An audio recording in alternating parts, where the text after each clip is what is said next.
Welcome to another Process 23 presentation where we help you build the DNA of your business.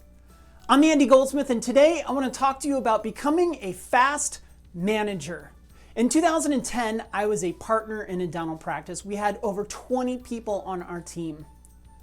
In that team dynamic, we rarely had issues. And I'm going to share with you today the reasons why we didn't have issues. Things like gossip, things like putting out little fires. Have you ever had to do that? Have you ever had to put out fires in your team? FAST, feedback, appreciation, shared goal setting, and team. That's what FAST stands for.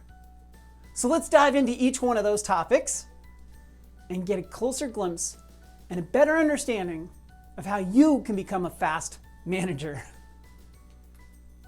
Feedback. The first key about feedback is making sure that you begin and end with praise.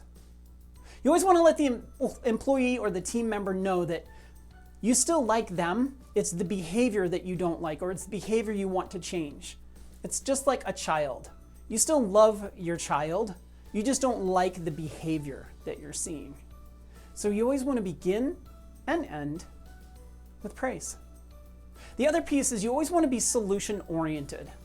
Whenever anyone came into my office, I always told them, don't come in with any problems, come in with solutions, so that we can always remain and continue to be solution-oriented.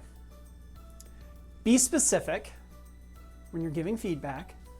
Look for understanding when you're giving feedback. I have them repeat back to me in their own words, what do you understand from what I'm saying to you? Because I don't want to get into a situation where I explain to somebody what I want them to do and they still don't do it. So I want them to explain back to me their understanding of what it was that I said. Shake hands when you're finished. It's some kind of physical contact, whether it's a pat on the back or shaking hands. It lets them know that we're still okay. And remember, you're always going to begin and end with praise. And one of the key elements to feedback is create strategies to help them be successful in the future. Appreciation. Once again, be specific. Praise the person, praise the behavior, be sincere, be public with your praise, and be generous with appreciation. If you can show appreciation for your entire team, it sets the tone in your office. It creates an ethos, an environment, a climate in your office where everyone will show appreciation for each other.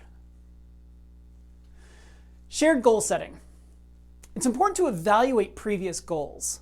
Spend the time to go over goals. I know that sometimes annual reviews can be a pain in the neck. I get that. It's also sometimes time away from patients. But when you have a team that clicks on all cylinders, it can be extremely helpful for the practice. And in the long run, more profitable, more efficient, and more productive. So evaluate previous goals. Create long and short-term goals. Create strategies to meet those goals. Create measures to measure how they're doing along the way. This is one of the parts we always forget. Remember to create strategies, but then develop measures. How are we going to measure how they're doing with those strategies? Maybe 3 months from now, we need to change the strategies, otherwise they'll never hit those goals. So make sure that you create measures and a strategy for when to evaluate how they are doing. When are we going to look at these measures? We're going to look at those weekly? We're going to look at them every 30, 60, 90 days? How are we going to look at the measures? How are we going to measure how you're doing with your strategies as far as hitting your goals? Set a specific date to reevaluate. Don't just leave it out there in the air. Don't just say, okay, well, we'll see you again next year. I've done that.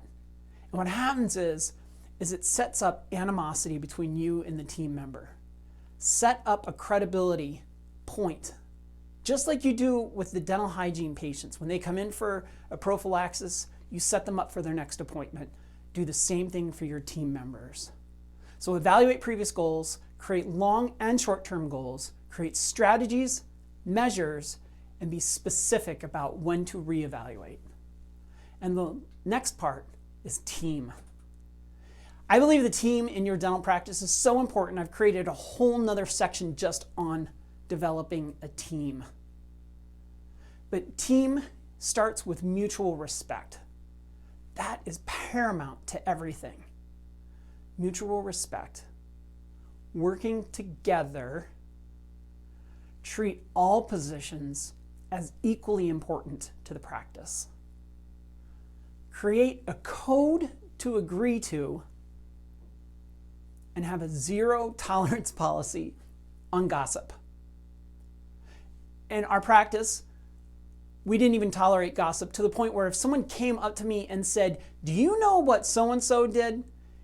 they knew that they weren't even going to get a response. Now, it took us a while. This didn't start right away. It takes a while because you get hooked into these conversations so easily. But nobody participated in gossip. We all agreed that we weren't going to tolerate it. So when someone even started to spew gossip from their mouth, it was not tolerated by anyone. But it will take some time. Anticipate that it may take 6 to 12 months to really create a new culture in your office. I'm going to include this chart as a download for you so you can reference it for what a fast manager is. This isn't meant to be homework, but just a simple reference guide for you to be able to look at it and go, okay, here's some simple steps for me to be a more efficient, more productive manager of my team. Be a fast manager. Feedback, appreciation, shared goal setting, and team. I appreciate you taking the time with me today. Thank you for your confidence. I look forward to sharing with you again at Process 23. We help you build the DNA of your business. Make today great.